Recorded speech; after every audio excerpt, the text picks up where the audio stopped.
এই এজেন্সিটার নাম, যেহেতু কাগজপত্র আমার কাছে এখন নাই, আমার কাছে আছে, আমার রুমে আছে, সেখান থেকে হচ্ছে কালেক্ট করব রুমে গিয়ে। আর আমি তাদের কয়েকজনের ছবি কালেক্ট করার চেষ্টা করতেছি। আমি চিনি তাদেরকে, আমি তাদেরকে চিনি।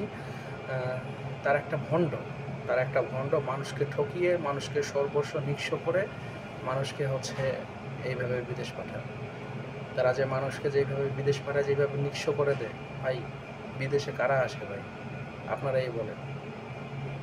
যারা দুবেলা দুটো, যাদের পরিবারের সকল সদস্যকে নিয়ে দুবেলা দুমুঠো ভাত ঠিক মতো খেতে পারে, তারাই আসে বিদেশ। অনেক দেনা ঋণ মাহাজন থাকে, তারাই আসে বিদেশ। হয়তোবা তাদের সচ্ছলতা ফিরিয়ে আসবে, তাদের পরিবার একটু ভালোভাবে থাকবে, এই জন্য আসে বিদেশ। কিন্তু এই বিদেশ আসার সময় ভাই লক্ষ লক্ষ টাকা হচ্ছে এই এজেন্সি হাতিয়ে নেয়। অথচ এই এজেন্সি জনপ্রতি যে লোক পাঠায়, এই জনপ্রতি লোক ৭০,০০০ টাকা, টোটাল ৭০,০০০ টাকা মাত্র খরচ হয়।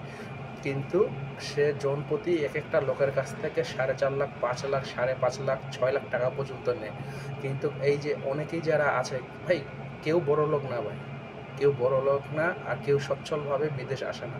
যারা সচ্ছল থাকে তারা বিদেশে আসে না ভাই।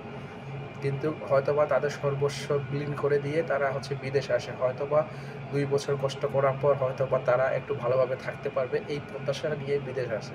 কিন্তু ভাই তারা, তাদেরকে ভাই সেটা তো স্বপ্নই থেকে যায়, কিন্তু বাস্তবে হয় না ভাই। বাস্তবে একদমই হয় না। আমি তাদের সঙ্গে বহুবার কন্ট্যাক্ট করেছি, বহুবার কথা বলতে চেয়েছি। তাদের মুখে শুধু একটাই, হ্যাঁ দিব, এই করব, সেই করব।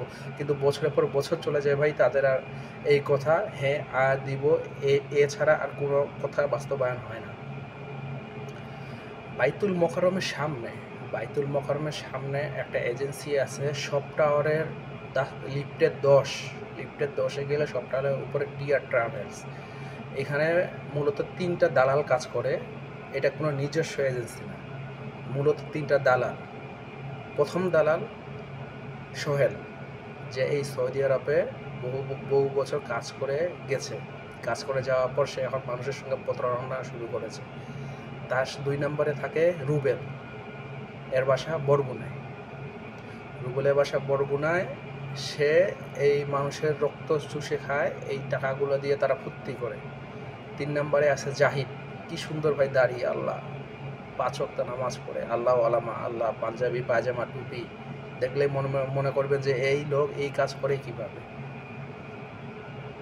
চিন্তার বিষয় ভাই, আপনারাই ভাবুন। কারণ এই যে সর্বস্ব হারিয়ে যারা বিদেশে এসেও হচ্ছে মানে কোনো মানে ভালোভাবে দুবেলা